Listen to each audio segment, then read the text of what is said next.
bringing in a very important dimension of that work. So handing it over to you, Gregg.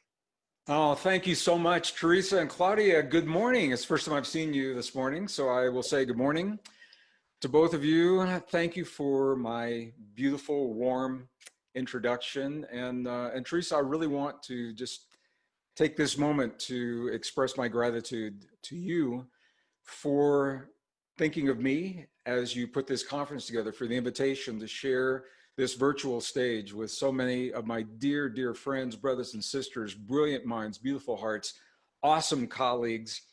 And I want to take this opportunity to thank you for being such a powerful hub in our community. You know, the world is changing, and that's no secret. And we're being asked to socially distance. It's so important that we not socially isolate.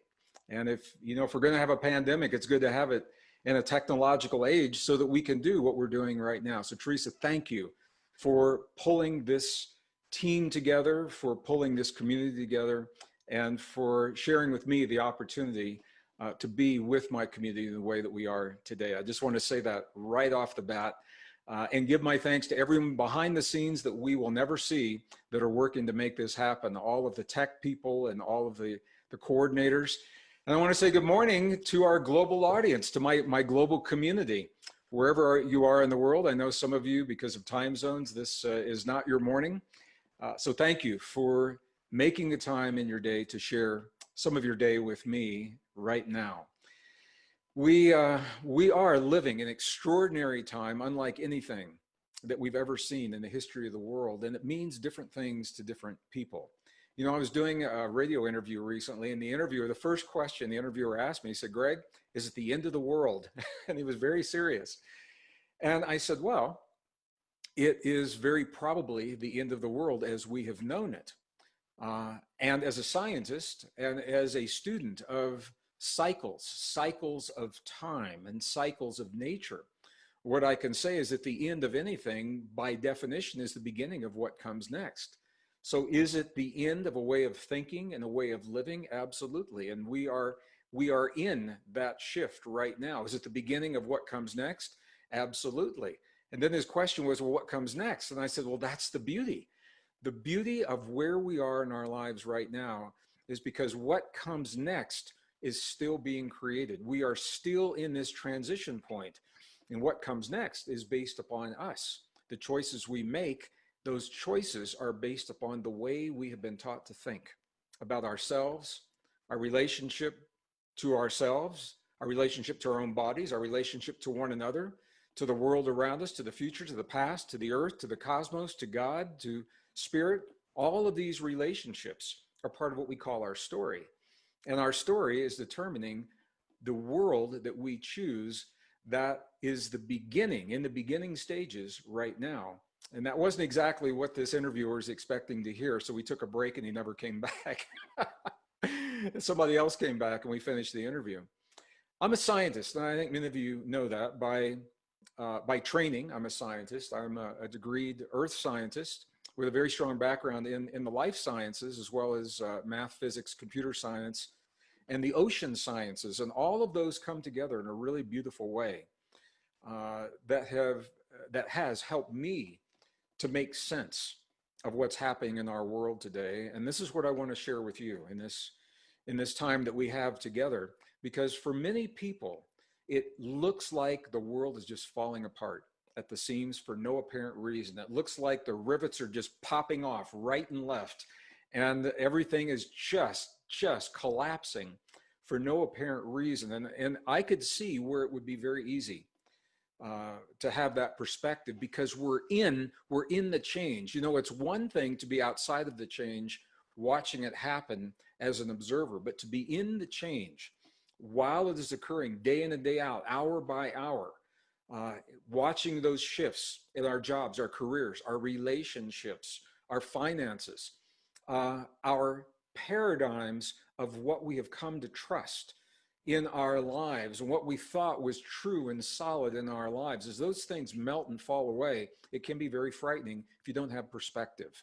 As a scientist, what I'd like to do is share with you a greater perspective today. I'm a systems thinker, So we're going to go big and look at the big systems quickly that are driving the change. And then we're going to dive right into the nanosecond of your life and my life in terms of what we can do to make that change easier for ourselves and what we can do to facilitate the building of what comes next in a way that affirms life and affirms our deepest and most cherished values, the values of freedom, imagination, life, community.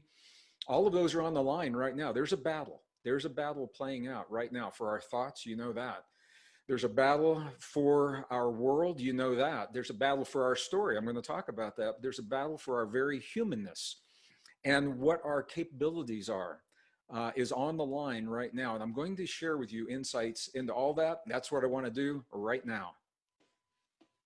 So I've titled my part of the presentation today, Super Cycle 2020. And I did that very intentionally because we are in fact living a rare convergence of a number of cycles, natural rhythms and natural cycles that are upsetting everything that we have believed was true, everything that we've come to depend upon in our lives. And I'm going to briefly go over those cycles in just a moment, but I want you to know, from my perspective, I'm an optimist, I'm also a realist. And I am very optimistic about our future. Today and this series, it is a celebration of our humanness, literally a celebration of our uniquely human abilities to participate in these cycles, to participate in the way that we experience them, to participate in the outcome, and to participate in our ability to transcend the deep hurt and the suffering that we all know is possible, but it is not necessary. So I'm going to begin officially. Welcome to Super Cycle 2020, a celebration of our humanness, global coherence, pulse initiative, bridging islands of coherence. Each of us is our own island of coherence. And through this unique human capacity that we have to self-regulate our own biology and to create our own coherence, we begin to influence the coherence in the world around us, the coherence in the world of our friends and our loved ones and those that we share our lives with.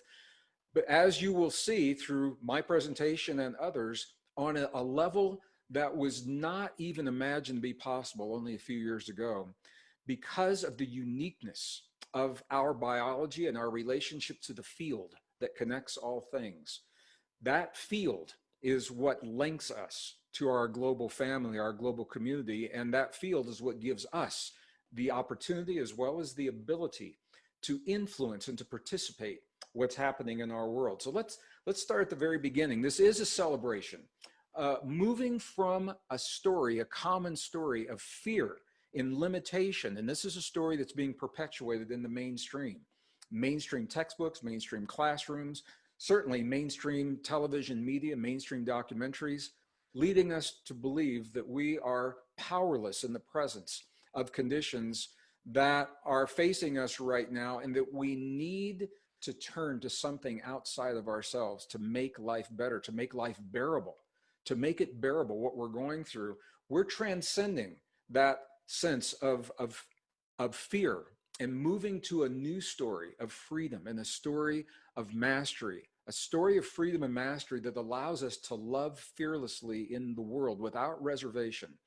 And when we are free to love to the depths of our capacity to love, when we're free to share that in our world, wow, this is where it gets really exciting. This is where the potential for the world that is emerging really begins to take on a new meaning, but it all begins with us. We've got to learn the story of loving ourselves.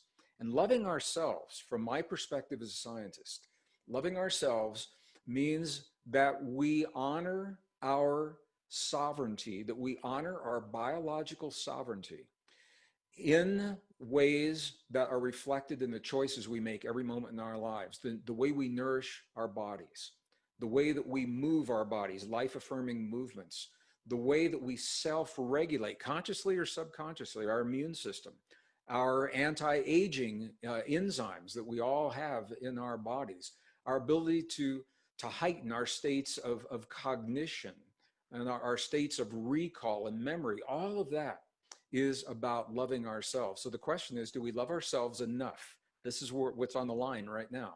do we love ourselves enough to give ourselves what we need to be at our best in our time of extremes?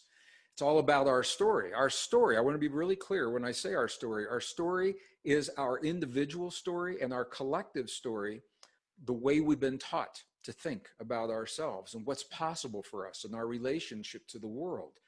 And I want you to know this is more than just an academic exercise. It's more than a philosophical conversation. Our story is front and center. It's up for us right now because the way we respond to this pandemic, the way we respond to a contagion that now has come to our doorstep and we're being told threatens our bodies, our livelihoods, and our very lives. The way we respond to that, it's all based upon the way we think of ourselves.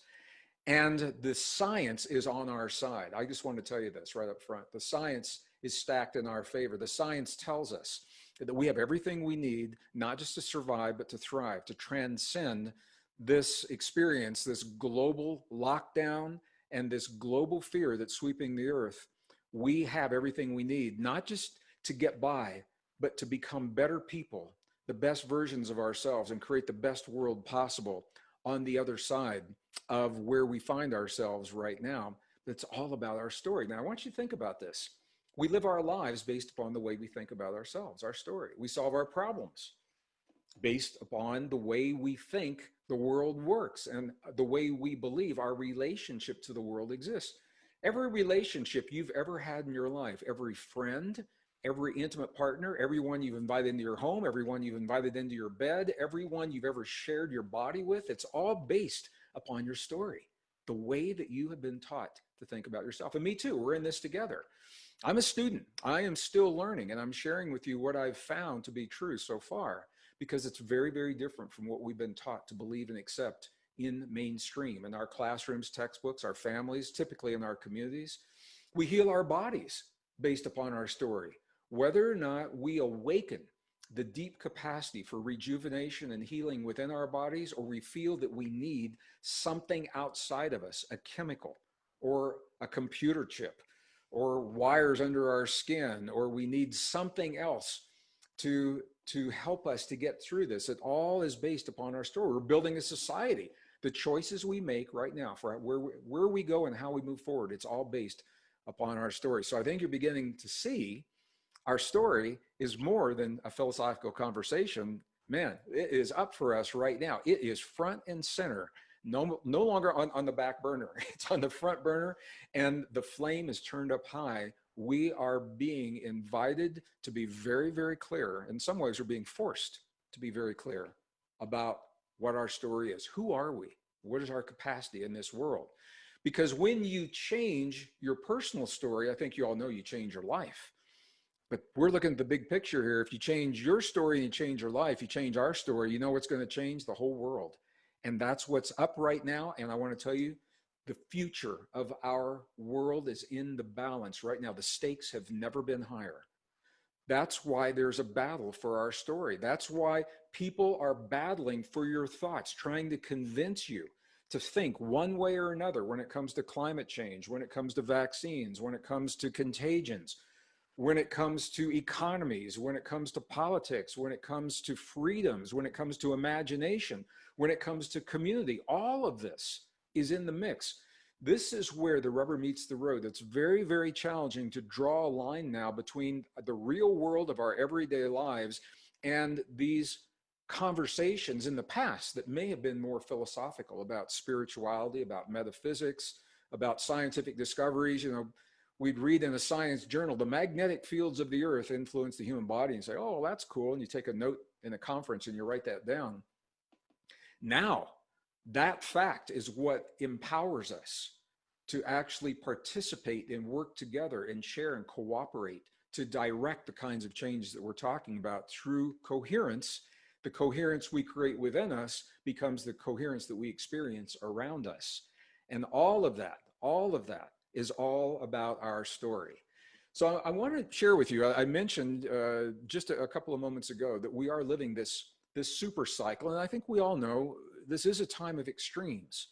It doesn't mean that only bad things are happening in the world. It's just that big things are happening in the world. Doesn't mean that they're right, wrong, good, or bad, but they're big. And I think you all are probably seeing the same thing I'm seeing. Man, this is big stuff. We're talking about a rapid shift in our global economy, and our economy determines how we get the vital resources that we need every day of our lives: food, water, energy, medicine, communications. All that's up right now. All that's up for change. The way that our bodies can function and how we live our lives, the freedoms with which we can move in our society and move between nations, that's all up for us right now. It's a time of extremes. These extremes are not just happening randomly. Now, I've done entire weekend presentations on what I'm going to say in only a couple of moments. I'm going to do this from a high level because I am a systems thinker. And I want you to see how the systems are driving the change, and then we'll go into what it means for us. The extremes are being driven largely by a rare convergence of cycles, natural rhythms of climate, natural rhythms of economy. Now, I'm going to just deviate here just for a moment. When I say economy, it doesn't necessarily mean money. A lot of people equate the two. You can have viable, robust economies without any money involved. And I've been to indigenous communities where that is the case. Economies are about us, about relationships, about our ability to have relationships that facilitate us getting what we need every day in our lives. Again, vital resources: food, energy, water, medicine, communication, defense. Those are economies. And we are living the close of an economic cycle that a lot of people simply aren't aware of. Innovation cycles are coming to a close. I'm going to share them with you right now because a lot of people don't get to see these, but we're also living a conflict cycle. And when I had the opportunity to share this information in the United Nations back, it was in 2013, 2014, they were surprised that conflict could be considered in terms of cycles. They thought, isn't it just random? Isn't it just sporadic? Doesn't conflict just break out when people don't get along? Well, yeah, that's true. And when people don't get along, it is frequently linked to natural rhythms and cycles that you'll see in a moment. Right now, we are experiencing where the change is being driven by a convergence of these cycles in a way we haven't seen for 5,000 years. So I want to talk to you briefly about those. I wanted to share with you what these mean. To do that, I'm going to use something called cymatics. Now, some of you are familiar with this, some have never seen this before. This is a relatively new science of pumping vibration into a medium so that we can see the physical patterns created by the invisible vibrations. Sometimes the medium is a solid. It can be a powder of graphite, talcum powder, dust, or a liquid like you're seeing here. And when the vibrations hit that media, there are very, very precise patterns that unfold. So I want to show you something here, and I don't get to do this very often. And this is from a brief film clip of me doing this presentation in 1992. So you can see at least I've been consistent. The reason I'm giving you a heads up is because there will be a brief image of me here. And I look a little different in 92 than I do now. My hair was a little darker and my hair was a little bit longer. So you're going to see that just for a moment. But I want you to see what happens to the patterns as they transition from one level of coherence to another level of coherence. They go through a period of chaos. The chaos is the breakdown of one pattern so that the next pattern can be achieved. So I want you to see that, and then we're going to apply that to what we're living right now. So this is a droplet of water, and what you can see is in the beginning, it looks like not much is happening, but here's the thing. As the frequency increases, look at what just happened. The pattern became more complex. And that pattern will stabilize there for a while, and then as the frequencies increase again, the pattern will become more complex. I don't know who that guy is. Who is that guy? Watch this. The pattern will become more complex, but this pattern has to give way. It has to break down and give way to the more complex pattern. And it's all based upon the frequency of that vibration. Look how beautiful this pattern is. And if you're a student of sacred geometry, I know many of you are, you're seeing a very familiar pattern right there in the center. It is the Star of David, essentially, in 2 dimensions. It is the 8-pointed star that you're seeing, and that pattern will break down and give way to an even more complex pattern. The key is that every level of coherence must break down to give way to the next level of coherence. I'm using it as an analogy because that's what you and I are going through right now. We all know that the level of coherence, whatever level that was that we experienced only a few months ago, it's giving way to something. The old has to break down. This is the way that nature works. Nature's path is for the system to break down to give way to a higher order. We are moving to a higher order. It's an evolutionary path. And once you see this visually, you'll think about this a lot. It's a very, very powerful visual image. Two reasons I want you to see this. Number one, you can see the chaos doesn't last forever. It is a transition period. Now, we're in it. So while you're in it, I mean, you're in it. And I'm not denying that. But it doesn't last forever. And knowing that it has a completion, for me, it helps me to recognize that it's what we do now that determines what that completion is going to look like. What is our next pattern going to look like as our conscious vibration increases to a higher frequency, as we begin to think more about cooperation, and we begin to think more about community. Those are all values of a higher vibration. We are paving the way for that more complex pattern. Our ancestors understood this. Our ancestors understood our relationship to cycles. They may not have known the science, but they definitely understood these relationships, and they understood that many of the cycles that we experience are being driven by our relationship to the sun and the sun's relationship to the cosmos. I mean, it goes on and on and on. They began to understand these. So I'm going to give you one specific example. And I know many of you heard about the 2012 convergence that happened, and there was a lot of misinformation, a lot of disinformation. And you were told that this is the Mayan calendar. You were told that that's the Mayan calendar that you're seeing. It's actually not, because there is no single Mayan artifact that encompasses their entire system and knowledge of timekeeping. This is actually an Aztec calendar that came later based upon principles of Mayan cosmology. But I'll use this. I'm going to use this as an example of the indigenous wisdom. The Maya calculated cycles of time in terms of what they call great world ages. And each world age is about 5,000 years, 5,125 years. On the Mayan calendar, what we see, the Aztec calendar, they give us 4 previous cycles. Each one was exactly 1,872,000 days. That's why they could calculate so precisely. They knew when a cycle began, and they knew that from that day, the solstice on that day, we were on a countdown every day, 1,872,000 days until that next solstice would occur. And that happened. Our present world age began in 3114 BCE, before Common Era, is the notation that's used now instead of BC, to take religion, to take Jesus out of timekeeping. We no longer say BC, we say BCE, before Common Era. 1,872,000 days later was 2012. It was the solstice of 2012.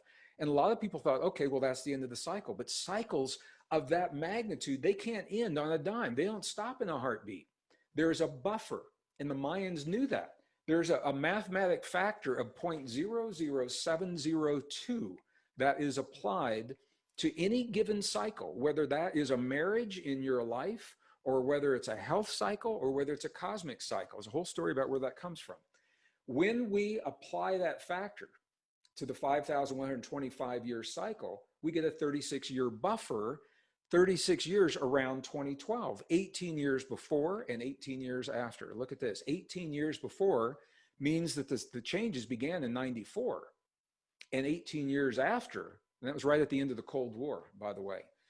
The 18 years after is the year 2030. And man, you can feel the convergence is building toward the year 2030. The UN feels this because they are very actively working to promote what are called the Sustainable Development Goals, UN SDG 2030, by this date. Because some within that UN complex understand these cycles, and they know that this is a window that we're working with now. So if you think the world looks different now, wait till 2030. And this is what the Mayans told us. The Mayans never said it'd be the end of the world. They said, you won't recognize your world at the end of this cycle, at the end of this buffer. And I think that's probably true. I think we're going to see national boundaries redrawn. I think we're going to see political alliances redrawn. We're going to see social norms modified and new ones implemented, and some old ones are going to go away. Our world is looking different now, and I think by 2030, I think the Mayans were right on when they said this. They never said it was the end of the world. The cycles are driving the changes. So I want you to look at this. Big cosmic cycles that we could talk about in a longer program are driving solar cycles that I will talk about in this program. The solar cycles are driving planetary cycles that I will talk about in this program. Those planetary cycles are driving what we just said, the climate, the economic, and the conflict cycles. So inside that red box is our local experience of an even more global, more cosmic series of patterns. So those converging cycles, what can we reasonably expect? I'm going to fly through this, but it's a question that I get asked a lot. What can we expect? Let's take them one at a time. Discovery number one, climate cycles. When we look at climate, as a geologist, I love to talk about this because we can look at the past climate through the ice cores like you're seeing on your screen right now that come from Antarctica and Greenland, the ice caps that are still preserved after many, many hundreds of thousands of years. This is an enlargement, and I want you to see the bands, the alternating bands. Each band represents 1 year of ice being deposited on the ice sheets in Antarctica or in Greenland. And within that band, wow, we can tell all kinds of things. From that band, you can tell how hot or how cold it was 400,000 years ago. You can tell how high the sea levels were. You can tell how strong the sun was. You can tell how strong the magnetic fields of the earth were. You can tell how much carbon dioxide was in the atmosphere, how much methane was in the atmosphere, greenhouse gases, because all that information is preserved in the little air bubbles and in the particulates inside of each of those bands. That's one of the reasons that I loved geology, because it helped me to understand the world that I'm in today and the world that we have had in the past. This is a library, an image of only one of several libraries of these ice cores where you can read those like a book. And from that, you can create graphs like this. This is a graph of one of the ice cores showing temperature changes. This is called the EPICA ice core. You can see it's rhythmic, it rises and it falls. In the green is a second ice core from another location, both in Antarctica, called Vostok. But I want you to see is look at the correlation. They are rising and falling pretty much the same time because there are rhythms that you're seeing. And here in the red, what you're seeing, very intuitive, is the thickness of the ice in relationship to the warming or the cooling of the two ice cores that you're seeing in the blue and in the green. So what we're seeing here, the ice cores, the green ice core goes back to about 420,000 years, and to the left of your screen is present day. So number one, what I'm inviting you to see, look at the rhythms. Obviously, there are rhythms of cooling and warming that we've experienced for over 420,000 years before present. Okay, you can see that very, very clearly. Where we are at the far left, we are experiencing warming just as I would expect. But look how minuscule our warming is compared to some of the warming in the past. It's not the warmest the Earth has ever been. It's a relatively mild warming. I would be concerned if we didn't have the warming. And climate is enough to change everything. It can change where we live, how we grow our food, when it rains, when it snows, when it's hot, when it's cold. This alone would be enough to change our world. But this isn't happening all by itself. Now, I want you to see this. Are we the cause? And I have to address this because so many people ask. I'm going to let the chart answer this for you. The red line that you see in the middle of this chart is on the 200,000 year before present mark. Anatomically modern humans, us, we showed up on Earth 200,000 years ago. From that red line to the left is what's happened since we've been here. The red line to the right, before we got here, and you can see the rhythms were still happening. So are we the cause? Absolutely not. Have we contributed? We have to say that we have because of charts like this. This is the carbon dioxide levels in the Earth's atmosphere over that same period of time. And what you can see is it goes from 400,000 years to the left. We're at the highest levels that we've ever been. So we have to say we're contributing. And I want you to hear me clearly. We definitely need to go clean, green. We need to stop burning fossil fuels. Here's the kicker. We've had the technology to do it for over 70 years. We've had that technology. And this tells me the powers that be are not really serious about changing this phenomenon that we're experiencing, because if they were, they would bring forward the technologies that we've had for a generation. Whole nother conversation. So if we aren't causing it, what is the trigger? Well, the trigger is our relationship to the sun. Remember, we're going back to these cosmic cycles. These are the cycles our ancestors knew about. Look at this, a 26,000 year precession of the equinoxes. That was what the Aztec, the Mayan calendar were calculating in those 5,125 year segments. You multiply those together, you got about 26,000 years, roughly, because there are four previous cycles, and then there's a cycle in the center represented. And that's what the Mayan calendar is telling us about. So they understood precessions of the equinox. Eccentricity, this is interesting because the Earth doesn't orbit the sun in a circle. It's in an ellipse, oblong. And you can see there are times we're much closer to the sun and sometimes we're further away. And that cycle, it's between 100 and a 413,000 year cycle. And then there's something called the obliquity, or simply the tilt. So what we're looking at is the tilt, the angle, and the wobble. All right, Earth is doing this dance. Our relationship to the sun is determined by this dance. Now, when you plot these out, our ancestors understood this. And this man understood it in recent time. His name is Milutin Milankovic. He was a Serbian mathematician, and I'm just going to do this very quickly. Check this out. The precession, the obliquity, and the eccentricity on this graph are the red, the green, and the blue. When you plot them as a graph, what you begin to see is that when two or more of these cycles line up, it changes the climate. And here you are, here's the stages of glaciation, the warm and the cool that you see on the bottom. So check this out. We'll just look at one of these right now, where I'm drawing this line. Look at the line. It goes through the top of the green, the obliquity, and it goes right through the top of the precession right there. All right, and you get some warming, and I would expect that. And you say, well, maybe that's an anomaly. Well, here it is. Another place where you're seeing, look at the two greens. We go right through those two greens. We go right through those two reds. And look, you get a double stage of warming below. This happens all the time. Scientists are reluctant to acknowledge this for a number of reasons. And there's a lot of politics involved. There are scientific arguments about the validity of what I'm sharing with you right now in some circles. Other circles say right on. It's obvious what's happening. So the evidence strongly suggests that the climate change is being largely driven by our relationship to the sun. Where are we right now? Look at to the left. We're in a warming period, and look, it's a little warming. And look at the blue, the little blue bump on eccentricity, just a little bit compared to what we've seen in the past. Going right through the green, and those two are lining up, and we're at a trough in the precession. That was the 2012 right there. So we are experiencing warming. I would expect that we are, but it's what comes after the warming that's the problem. The warming appears to have plateaued, and we're now moving into a cooling cycle. The sun is supporting that, and I'll talk about that in just a moment. But this also influences us and our relationship to the world and our story. So where are we today? We are entering a cooling cycle. That's going to influence where people live.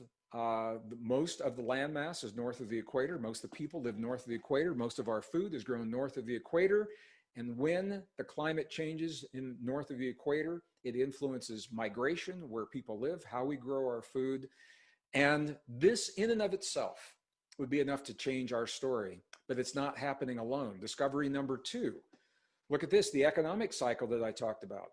Nikolai Kondratiev. Some of you that study economics, you know this man. And if you don't, I'm sharing him with you right now. Brilliant man. He understood cycles, and he understood cycles, how human innovation is driven by these cycles. What he recognized was that innovation cycles come in these 4 layers: prosperity, recession, depression, and improvement. And each technological innovation, we go through these. So when the steam engine was developed, we went through these. In the 1800s, when the railroads began to connect people in the world, we went through these. When we developed electricity and chemical engineering in the early 1900s, we went through these. Petrochemicals in the 1950s, 60s, 70s, we went through these. In the information age, we've gone through these. And according to the Kondratiev cycle, or what's called the K-wave, we are at the end of information technology. We're about to move into something beyond IT. Now, he's not alone, because there's another cycle that is called the Schumter wave of innovation, or the Schumterian cycle. I won't go through it in as much detail, but I want to show you it's very similar. It shows how innovations peak and ebb, but look at what happens as we move forward in time. The length of time compresses. We go faster and faster and faster, and I think they're right on. But the interesting thing, check this out, 2020 is the end of the Schumter wave of innovation. Something is being birthed. Something is coming right now. And the question is, what is that? I cannot help but believe that the frontier, one of the next frontiers, is going to be the human body, and understanding us, our story, and the potential and the capacity, the unique potential of what it really means to be human, and the soft technology of moving electrical charges through our nerves across cell walls and across these calcium gates and the membranes within us, and our ability to do it on demand, consciously on demand, to self-regulate. All right, discovery number 3, I promised I would talk about this briefly, is the cycles of conflict. Again, we're going to go back to Kondratiev, because he recognized these as well. He recognized that the cosmic cycles apply to conflict on a large scale, global conflict, on a national scale, on a local scale, and also on a very deeply and intimate and personal scale, whether it comes to our boss at work or the people that we share our lives with. All of these are influenced through these cycles of conflict and our relationship to the magnetic fields of our Earth that are being driven by these cycles. So human behavior now is highly correlated to these planetary magnetic fields. When you look at the sun, and don't do it with your naked eye, we all know that, but this surprised a lot of people. There is no single north and south pole on the sun. There are many north and south poles that we call sunspots. Those sunspots, those dark spots, are magnetic fields, each have their own north and south pole. And here is a NASA diagram. That little circle you see in the middle there is our planet surrounded by our magnetic fields, the magnetic fields of our planet. And here they are interacting with the magnetic fields of the sun to the left. So you can see the sun's magnetic fields are influencing the magnetic fields of the Earth.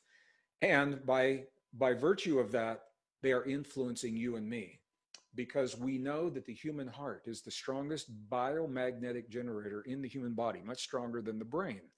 We also know, and the study is very clear, and I know other speakers, the Institute of Heart Math has done a lot of research with this. I think Roland McCready will probably speak about this to some degree. I didn't want to be redundant to his contributions.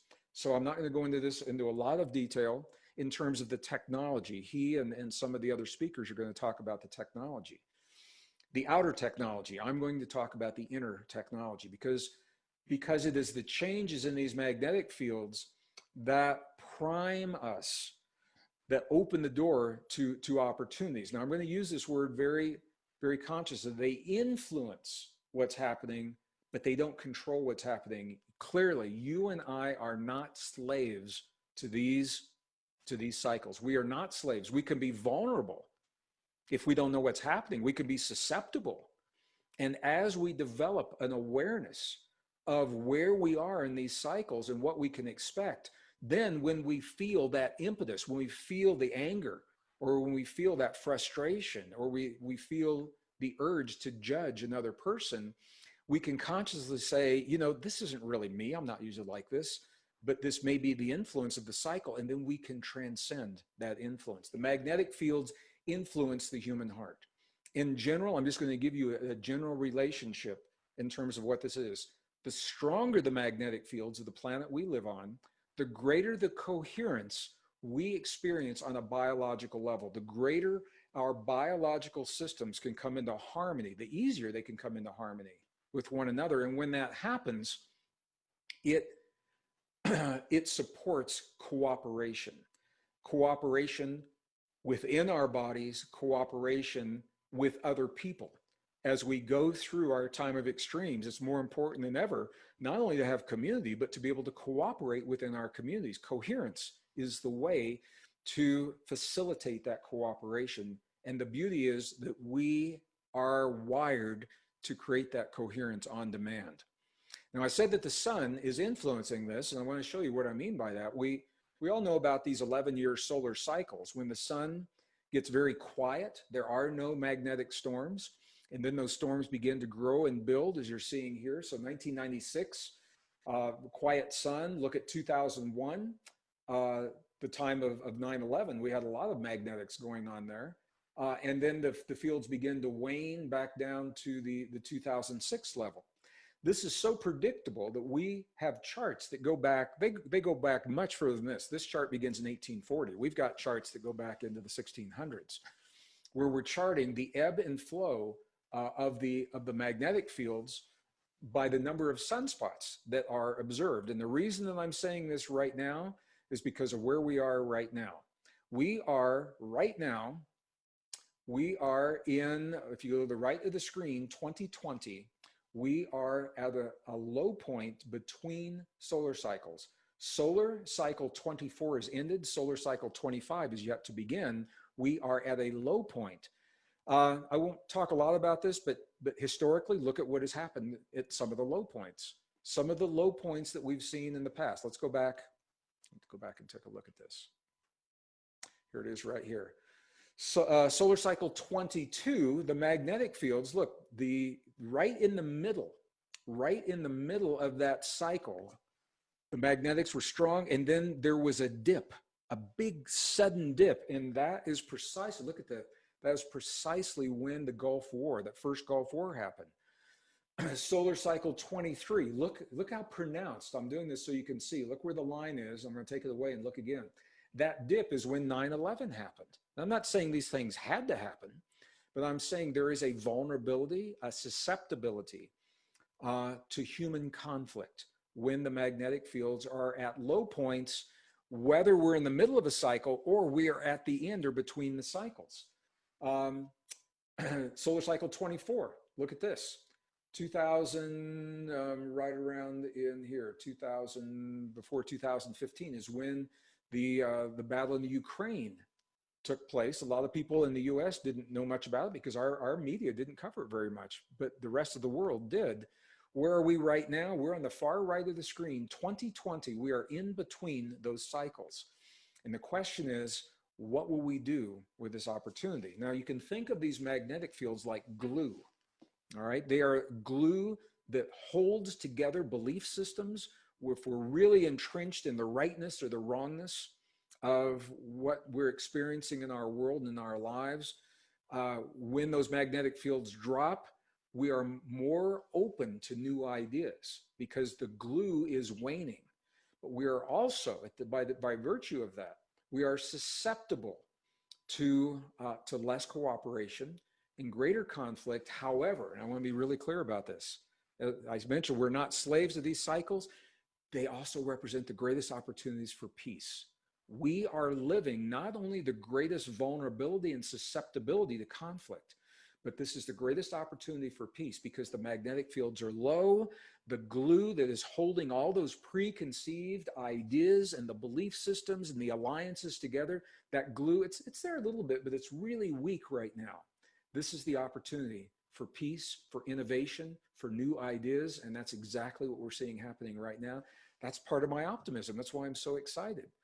So I prefer to focus on what is possible for us than dwelling on what has happened in the past, the choices we've made in the past. We made those choices based upon what we knew at the time.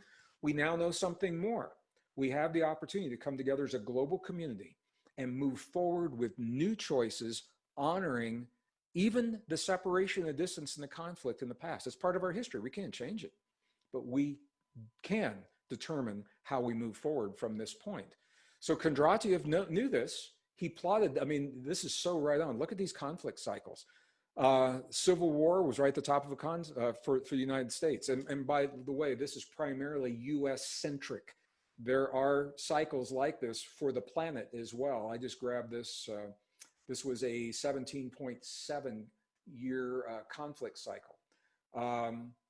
Where are we right now? I know that's what you want to know. Here we are right now. Our cycle peaks in the year 2020. We are at the lowest magnetic field strength and the highest opportunity, the greatest vulnerability for conflict. We're living the stress of all these converging cycles. Now, having said that, now I backed up what I said in the first few moments. We're living the convergence, a rare convergence of cycles of change, natural rhythms. We've never seen this.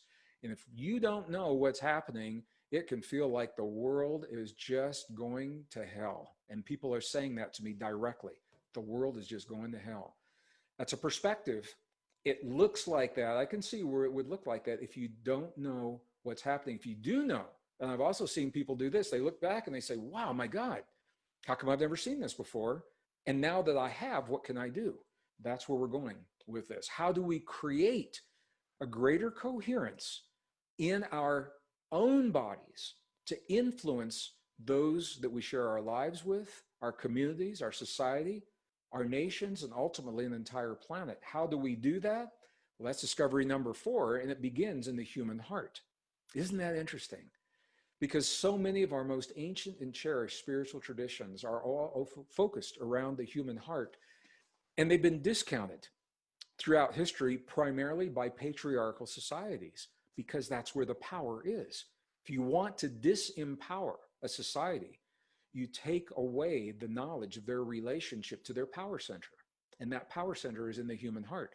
I believe it's one of the reasons that women have been persecuted throughout history the way they have, because women typically are not always, and it doesn't have to be, and it doesn't exclude men, but typically because of the nurturing instinct, because of mothering instinct, because they were often in history bearing the children, they're more in touch with their hearts.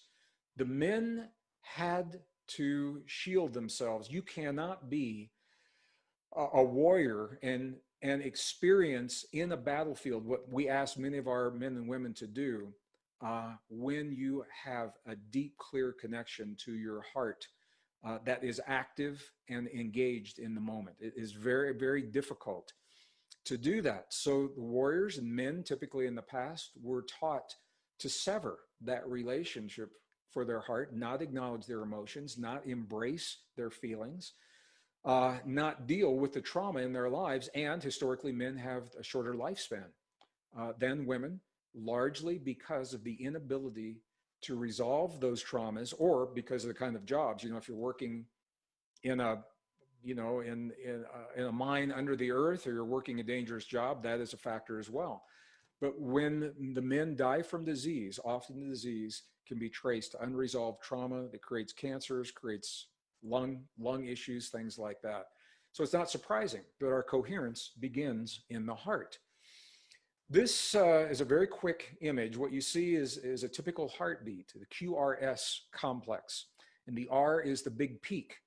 And what I want you to see from this is that the time from one peak to the next, from one R wave to the next, it looks similar, but they're not exact. They vary. And that variability is where the action is, and it's where our power is. Heart rate variability, or HRV, is what it's called. And you can see on the screen the time 0.873 milliseconds from one beat to the next, 0.941, 0.968, 0.959. They're close, but they're not identical.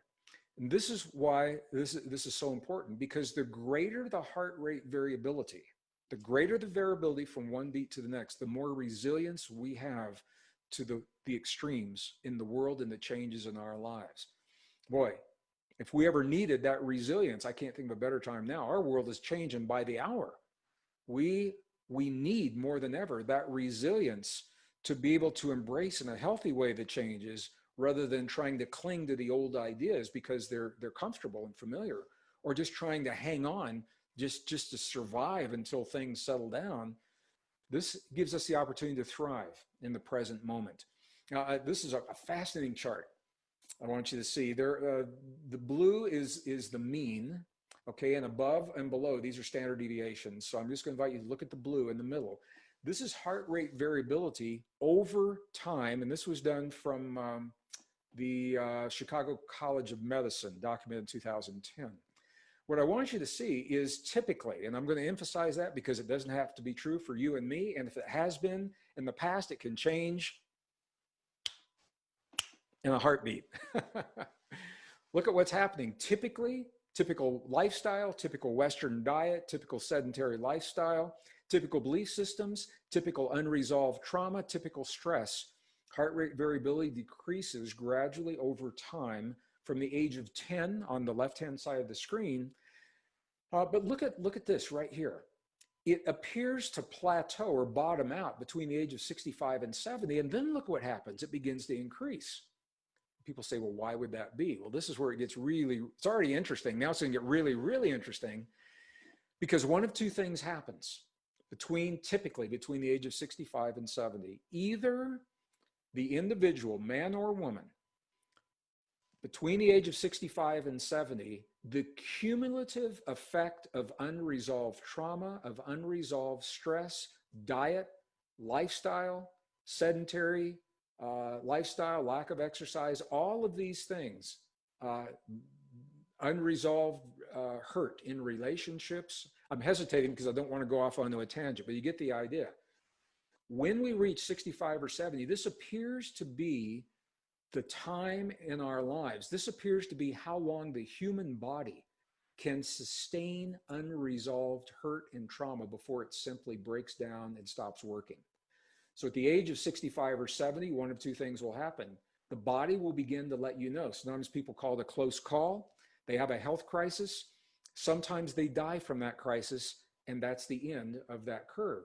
Often, however, through that crisis, they do survive, and it's a wake-up call, and they say, wow, I better look at myself differently. They begin to exercise more, they begin to eat more, they go to some counseling, maybe they look into some new literature that helps them to find a new way to think about themselves, a new human story, and look at what happens statistically.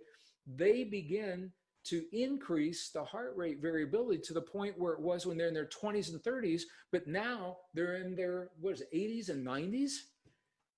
That tells us how resilient we are. We can change this. And don't wait until you're 65 or 70 to do it. You can do it today. We're going to do it right now. We're going to do it before the end of this session.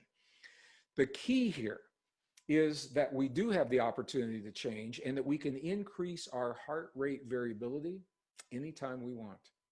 Anytime that we want to do that. So I want you to think about this. You know, when we're kids, you come into the world and you're kids, young kids, it's a new world. You got to figure things out really quickly. This makes total sense. You come into the world, you've got a very high heart rate variability, and we're exploring this world, figuring out which dogs are friendly and which dogs aren't, which stovetops you can touch. I'm doing this from personal experience. And which stovetops you don't touch. And I learned early, you don't touch the stovetops when the coils are burning bright red, even though they look pretty. So personal experiences. Heart rate variability, high HRV, gives us the ability to respond quickly to the changes in our lives. And as we go through time, typically, as you saw, that changes. You know, my grandfather died at the age of 96. It was a beautiful example of what I'm saying to you. Change was very, very difficult for him at the end of his life, and he felt that he no longer fit in this world. He told me, he says, Greg, this isn't my world. He says, I don't belong in this world. He was ready to go because the world didn't make sense to him any longer. He didn't understand the technology. He didn't understand the thinking. I'm a musician. As many of you know, I have been before I was ever an author, and I can tell you my grandfather did not understand the new music that was coming around in the 60s and 70s. It didn't make sense to him. And his heart rate variability was a little squiggle, just a little squiggle. I could predict from his HRV that change would be hard for him. And you know this intuitively because we say often people become set in their ways as they advance in age. The way to remedy that, greater heart rate variability, more resilience you're going to have. So here's a 1991 discovery that's going to change our story. This is, I believe, the next frontier in the human experience is understanding the role that this discovery plays in our lives. It goes beyond the scope of what I can do well, even in here today. In 1991, scientists discovered about 40,000 specialized cells in the human heart. Now, I say discovered, they have always been there. They were only recognized. We should say that they were recognized in 1991. I think that's more accurate. 40,000 specialized cells are called sensory neurites. They're like brain cells, but they're not in the brain. They're in the heart. And this is a very, very different way of thinking about the heart. Look at where it was published. The journal is called Neurocardiology. Putting those two words together, neuro, the neurons, and cardiology, the heart. There's a new journal to encompass the discoveries and what these mean. By the way, the discovery was made in 91. It was published in 94 in that journal. So why is this important? Because the neurons in the heart function independently. They can function independently of the neurons in the brain. The heart has an intelligence that allows it to learn independently of the cranial brain, to remember, to feel, to think, to sense independently of the human brain, and also the ability to work in harmony with the human brain. So think about what we're talking about now. We have the ability. We are the only form of life. I'm going to be very personal. You are the only life form that we know today that exists that can consciously, intentionally, on demand, when you choose, harmonize the neurons in the heart and the neurons in your brain. Two organs may be harmonized into a single potent technology. It's called coherence. And the optimum coherence is a very low frequency, 0.1 hertz. When you can feel a feeling in your heart that sends 0.1 hertz to your brain, you are in optimum coherence. And let me show you why that is optimum. As a geologist, I love this. This is a graph of the magnetic field line resonance frequencies of the Earth. I don't want to get really technical, but what I want you to know, the magnetic field of the Earth is separate from the atmosphere. So this is not Schumann resonance, and I won't get into that, but I'm just saying this is not that, okay? This is the magnetic field of the Earth. Look at when this field is measured, where the first big spike, where that strength is. It's not 0, it's not 0.2. Just take a wild guess, where is that? And if you guess 0.1, you're right. And if that number sounds familiar, it's because we just talked about it. That is the optimum harmonization between the heart and the brain. What does that mean? It means that when you harmonize the heart and the brain, your heart and your brain, not only are you optimizing your own biology, that you are optimizing your biology's relationship to the planet you live on, to the greater field of the planet you live on. And when you bring that kind of harmony into a system, this is where healing begins. This is what opens the door to emotional healing, to mental healing, to psychological healing, to physiological healing, to biological healing. And I talk about all of those in other programs. Some of you have been with me, and I don't want to be redundant with those here. I just want you to know that this is a powerful, one powerful tool that opens the door to many, many possibilities, 0.1 hertz. Now, how do we go about doing that? And why is it so important? I'm going to go back to where we were. We were talking about resilience and heart rate variability. The greater heart-brain coherence you create, the greater heart-brain coherence you create, look at this, the greater your HRV. By increasing your heart-brain coherence, you increase your heart rate variability. And you already know now, you're all experts in this. When you increase that heart rate variability, the more heart rate variability you have, the greater resilience you have to changes in your life. That to me is worth this whole hour that we just spent together. And it has been an hour. It's 59 minutes that we have been together, and we're not finished because we are now going to experience what this heart-brain harmony is all about. We're going to experience it directly, and we're going to experience it in a way that combines, that marries the wisdom of our most ancient and cherished, some of our most ancient and cherished indigenous traditions with the best science today of the modern world. But this is what I want you to see. What we're about to do together now has many, many benefits. Some of them are passive benefits, and what that means is just by doing what we're about to do, your body will benefit, there are active benefits, which means that by doing what we're doing, you open the door to consciously moving in additional benefits, in the direction of additional benefits. For example, if you were going to do an affirmation, your affirmation will be most potent when you are in coherence within your body. But that's not automatic. Once you create that coherence, then you actively begin the affirmation process, or an affirmative prayer, if you want to think of it that way. If you're going to do yoga practice, I do the heart-brain coherence before I begin my yoga practice, or I'm a martial artist before my martial art practice, or as a musician, I find that I am much more in tune, no pun intended, as a musician, with whatever it is that I am working with when I am in coherence. But those are not passive, because I have to actively do something to benefit from that. However, I am doing it within the context of the passive benefits of simply harmonizing the heart and the brain. So I hope that makes sense. Bottom line, greater heart-brain coherence, greater heart rate variability, HRV, and more HRV you got, the more resilient you are to change in life. Who wouldn't want that right now? All right, so the question is, what are some of the other benefits? Super resilience, we've already talked about this. When you harmonize the heart and the brain, what you're doing is you're relieving the stress in the body that prevents the awakening of stem cells. And we now know that there is a new class of stem cells, or a class that has only been recently discovered, that is telling us that the stem cells do not necessarily wane with age. The old thinking was, as you get older, you lose your stem cells. You don't. What you do is you lose your access to the stem cells. It's possible, and it's possible to regain that access. And what we're doing right now is one of the techniques to help with that. It's also one of the techniques to help with rebuilding the telomeres at the end of the DNA that are part of the biological clock, the cell's timer. All of this super immune system, well, who doesn't want that right now? In the presence of a contagion that we're being told we have no defense against, and we need something outside of our bodies. I want to tell you, your body is so intelligent, your body is so smart, your body knows exactly what to do, and your body can do what it knows if it has everything it needs. And that comes down to the question, do we love ourselves enough to give ourselves what we need to be at our best in our time of extremes?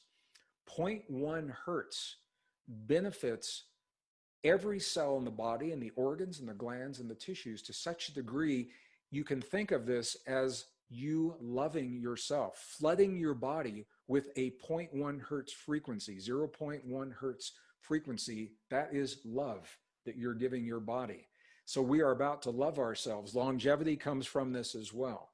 So when we create that 0.1 hertz, not only are we loving ourselves, we are harmonizing our relationship to Pachamama, to this beautiful planet we live on. And, somebody asked me this question the other day, what if we lived on another planet? What if, 25 years from now, we've got colonies on Mars and we want to do heart-brain coherence? Are we going to do this the same way if that first peak of magnetic field line resonance is different than 0.1 hertz? And I don't know. I haven't been to Mars, and the astronauts that I know of haven't explored this. If it's a different frequency, we may have to do this a little bit differently. But for Earth, right now, where we are, our home, our garden that we are tending, as the garden blossoms into a new form, 0.1 hertz is the key to personal resilience, to planetary resilience, because it is the key to our coherence. Creating personal coherence. And that's why this is a global coherence pulse experience. This is why we're bridging islands of coherence. As we do this as individuals, we come together collectively through a field that has been validated and verified in the scientific community. There is no longer any controversy as to whether or not this field that connects all things exists. That has been determined. It was determined at the CERN superconducting super collider in the year 2012. The field was validated. Now the controversy is, what is our relationship to the field? How much influence do we really have over our own bodies, the field within us, or the world around us through this field? How much do we have the ability to communicate through this field? How deeply are we capable of connecting in this field? This is where the action is. And as we understand the new frontier of the human body and our relationship to that field, this, I believe, is where the new technology, the soft technology of the human body, this may be the next level of innovation that we saw on those cycles. So what I'd like to say to you right now, there are 3 steps to harmonizing the heart and the brain. Let me go through these 3 steps with you. For some of you, this is a review. For some of you who've never seen this, so I will be concise. This is with permission from the Institute of Heart Math. They have, in the laboratory, developed 3 concise steps that parallel, in many respects, the traditions of ancient and indigenous peoples. All right, I have added to those, with their permission, from my experience with the monks and the nuns and the abbots in Tibet and the healers and the shamans and the curanderos and in the Yucatan jungle and in the Andes of southern Peru and in Bolivia, and with the sadhus and the yogis in Nepal and India and all through the American Southwest. So I'm going to share some of that with you right now. We're going to do this together. The first thing I'm going to invite you to, these are just the instructions and then we'll do it. First thing I'm going to invite you to do is to shift your focus from your thinking mind to your feeling heart. And one of the ways that our ancestors did this was to gently touch the heart center in a way that's comfortable to them so that they are able to allow their awareness to go to the place where they feel the touch. That's step number 1. Step number 2 is to slow our breathing a little bit slower than usual. Maybe 5 seconds to 6 seconds on the inhale and the release. And we'll do this together. So you don't have to guess, we'll do this together. And when you slow your breathing, what you're doing is you're sending a signal to your body, saying to your body in a language that your body understands, I am safe, I am safe. When your body feels safe, it's like a little switch that releases life-affirming, regenerating, rejuvenating forms of healing chemistry while no longer needing to send out the chemistry of fight or flight and stress and the hormones, adrenaline, cortisol, stress hormones associated with that. All right, just by shifting the breathing. And the third step is to shift the feeling, to create a feeling that allows that 0.1 hertz signal to go from the heart to the brain. So I'd like to do this together. However, I want to do something a little different now. We're going to shift into a music studio. And what I'd like to do is share with you through the traditions of our ancestors, and particularly here in the American Desert Southwest, where my home is. I'm coming to you from a studio just outside of Santa Fe, New Mexico, in the high desert. And this is an area I'm very familiar with, and through a technique used by the indigenous people from this part of the world, I'm going to invite you to join me as we create this powerful coherence between our heart and our brain. Well, as you can see, we're in another room now, and I am recording this because I didn't want you to have to see the transition. What I'd like for us to do is have the opportunity to create the coherence through the steps that we've just talked about, and then through a very ancient, primal, and sacred tradition, allow the sound of human breath through an instrument of the wood to lead us into our hearts. As I mentioned, I'm in the high deserts of northern New Mexico. This is where the studio is. We're recording today. And in a nearby pueblo, the Taos Pueblo. They create flutes like this. This happens to be a 5-hole red cedar flute. This has been used traditionally throughout the ages to invite people to move from the world around them to the world within them. I'm going to invite you to join me as we do precisely that right now. So if you haven't done so already, I invite you to begin by closing your eyes and allowing your awareness to move from the world around you to the world within you. I'm going to do the same thing right here. If it helps to gently touch your heart center in a way that's comfortable for you,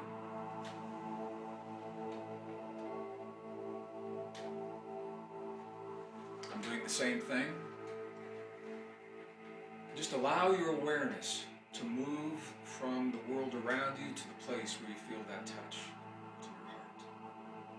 This is the first step to creating the coherence, achieving a coherence within your own body. In the second step, I'm going to invite you to slow your breathing just a little bit slower than you would typically breathe. Maybe 5 to 6 seconds on the inhale, and the same on the release.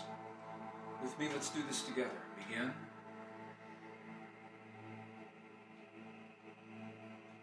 Release.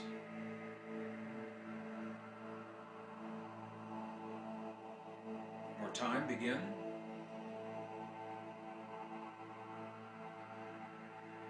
Release.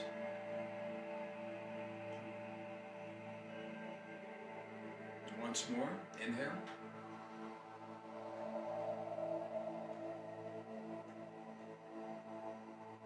Release, and if you could continue to breathe just about that pace for the rest of this exercise, the rest of this technique. When you slow your breath, you're telling your body, I'm safe. And this is what we're saying to our bodies right now. I am safe. It's the second step. The third step, to the best of your ability, I'm going to invite you to feel a feeling in a way that no other form of life can feel, because I'm inviting you to do it consciously, on demand, because you choose to have the feeling, rather than waiting for the world around you to give you the reason to have the feeling. Do you know how powerful that is? To feel because you choose to feel, rather than waiting for the world to trigger that feeling within you. What the scientists, the researchers at the Institute of Heart Math have found is that if you can feel one or some combination of the following feelings, if you can feel gratitude for anything or anyone, appreciation, or care, or compassion, to the best of your ability, if you can feel these feelings, that will establish that 0.1 hertz link between your heart and your brain. And that is the doorway to the coherence within you that becomes the coherence around you. Right? To the best of your ability, as you continue to breathe through your heart, I'm inviting you to feel this feeling because you choose to feel the feeling. And I'm doing the same thing right here.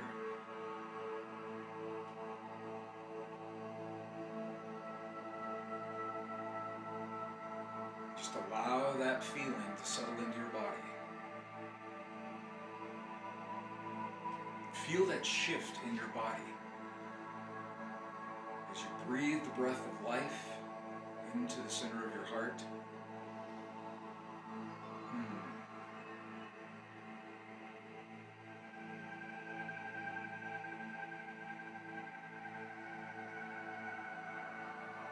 Now, as you continue to breathe, as if the breath is coming from your heart, as you continue to feel the feeling, the key to this technique is to actively hold the focus of that feeling in your heart, rather than zoning out or letting go, as we do in some other meditation techniques. This is all about an active focus in your heart center. As you continue to do those things, I'm going to invite you to allow the ancient sounds of human breath through an instrument of the earth to lead you into that place in your heart. In the traditions of the ancient and the forgotten peoples of this world, there's always been a belief that each time the breath of a human passes through an instrument of the earth, in that moment we reenact the most sacred act, the union between heaven and earth, between breath and body, between spirit and matter. The union between all that has ever been and that which is yet to be, between the past and the future. It all converges in this moment. I invite you to allow this sound to lead you to that moment.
ancestors. All of our ancestors. All of our ancestors are with us now. The voices of our ancestors through this instrument are with us now. The wisdom of our ancestors, it's with us now. The vision of our ancestors, the healing of our ancestors, the peace of our ancestors, it's with us now. It's with us in this space as we are connected through the field that connects all things. Within us live the wisdom. Within us lives that peace. Within us lives that healing. All of our ancestors, all of our ancestors, all of our ancestors are with us now. With us now. With us now.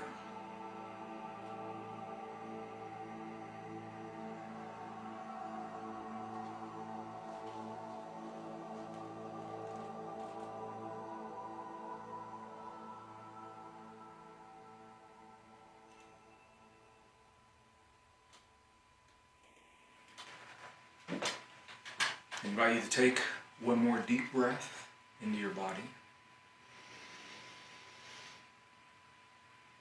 And as you release that breath gently, begin to open your eyes and become present in the space you've created for yourself today. What you have just done is such a highly advanced, highly sophisticated internal technology, a soft technology, without wires and chips and chemicals, using cells, neurons, blood, energy, that actually are performing the functions that all of the external technology is attempting to mimic. The machines around us are designed to mimic what already happens within us, except we do it better. We do it better. No machine, no device, no technology, as yet, has been able to perform the functions with the precision and the accuracy and the ability to make determinations and to make choices and adapt to changes in the situation on demand. No other machine can do that. We are living a time of extremes. Part of the extremes is that our bodies are being pushed to the limit of what is believed to be their potential, what we are believed to be capable of doing when it comes to creating an immune response within our bodies. And all of the chemicals, the vaccines, they're being designed to mimic what we already do. What you have just done, it's more than just creating coherence within your body. That coherence opens the door to the highest levels of functioning and the greatest levels of potential. It is the doorway to awakening this soft technology, and it's within the space that you've created now. If you were going to do an affirmation, this is where you would do that affirmation. If you are going to do a prayer, an affirming prayer, this is where you would do that prayer.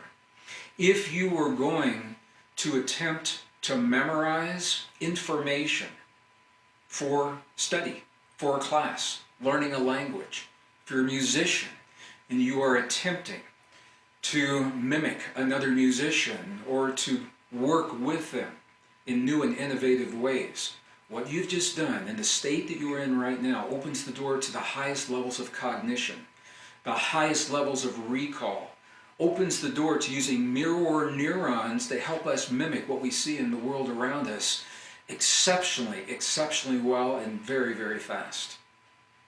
It all comes from simply breath, focus, and feeling. And I think it's no accident that only now we come full circle as we face this extraordinary time of extremes and we ask ourselves, what is it that we can do? What can we do to make our lives better? What can we do to create a better world? It's by coming full circle and embracing the wisdom of our most ancient and cherished spiritual traditions, the wisdom of the heart, and our ability to access that wisdom consciously, at will, on demand, to use at our discretion That power is at our fingertips. More accurately, it's right here in our heart.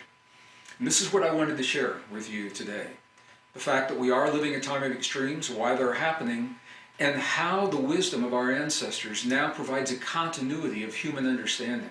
As we do come full circle, we marry the most sophisticated technology in the world around us that's connecting us right now with the most sophisticated technology of the world within us that allows us to transcend the deep hurt, the loss, the suffering that all of us are experiencing right now, and it begins with coherence. This is what I wanted to say to you today. So I want to thank you for the opportunity to share this with you, for the time that we are sharing together.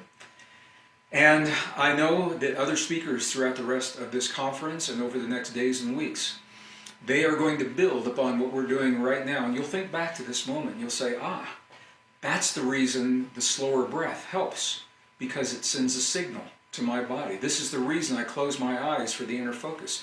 This is the power of shifting the emotion in my body into my heart center.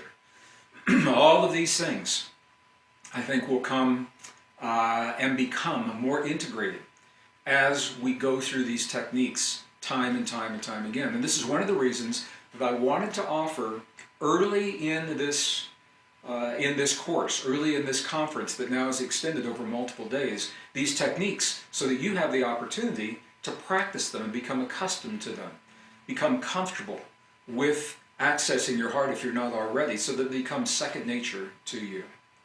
So, if we have done that well, then we've done our work well together. That was my prayer for today.